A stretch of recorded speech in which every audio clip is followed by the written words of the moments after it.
യഥാർത്ഥത്തിൽ ആകെ ഒരൊറ്റ കാര്യമുള്ളൂ. പിണറായി വിജയൻ സർക്കാരിന്റെ കാലത്ത് യഥാർത്ഥ കെ എൻ ബാലഗോപാലൊക്കെ ഭരിച്ചുകൊണ്ടിരുന്നപ്പോഴും തനത് വരുമാനം എന്ന് പറയുന്നതും അതുപോലെ തന്നെ ടാക്സ് വഴിയുള്ള വരുമാനവും ഒക്കെ വലിയ തോതിൽ കൂടിയിട്ടുണ്ട്. പക്ഷെ ഇത് യഥാർത്ഥത്തിൽ ഒരു പൊളിറ്റിക്കൽ രാഷ്ട്രീയമായിട്ടുള്ള ഒരു ഈ പറഞ്ഞ പോലെ രേഖയാക്കി വെച്ചേക്കാണ്. അത് സർക്കാരിനെതിരെ ആഞ്ഞടിക്കാനാണ്.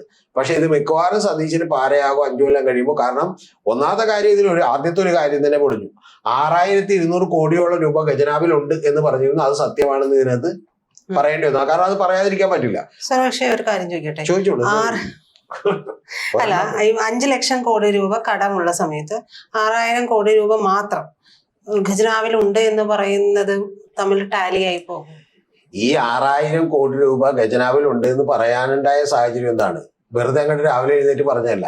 ഖജനാവിൽ പൂച്ച പെറ്റ് കിടക്കുന്നു എന്നൊക്കെയാണ് പറഞ്ഞത്. അപ്പൊ പൂച്ച കുഞ്ഞുങ്ങളെയും പൂച്ചേനെയൊക്കെ എടുത്തു മാറ്റിയിട്ട് വേണമെങ്കിൽ കൊണ്ടുപോകാനാണ്. അപ്പൊ അങ്ങനെയല്ല, അവിടെ 6200 കോടി രൂപ ബാലൻസ് ഉണ്ടെന്ന് പറയുന്നത്. അത് മഹത്തായ കാര്യമൊന്നുമില്ല. അത് സാധാരണ കാര്യമാണ്, അല്ലാതെ അതിനപ്പുറത്തുള്ള കാര്യമില്ല. അതിന് സതീശൻ വന്നിട്ട് എന്ന് പറയണത് അത് ബാധ്യതകളും പ്രശ്നങ്ങളും കൊടുത്തു കഴിഞ്ഞപ്പോഴേക്കും 2233 കോടികളിൽ പിന്നെ DA കൊടുക്കാനുള്ള ഉത്തരവിട്ടിട്ടാണ് പോയേക്കണം. അത് കൊടുക്കാനുള്ള പണം കണ്ടെത്തണമെന്നാണ്.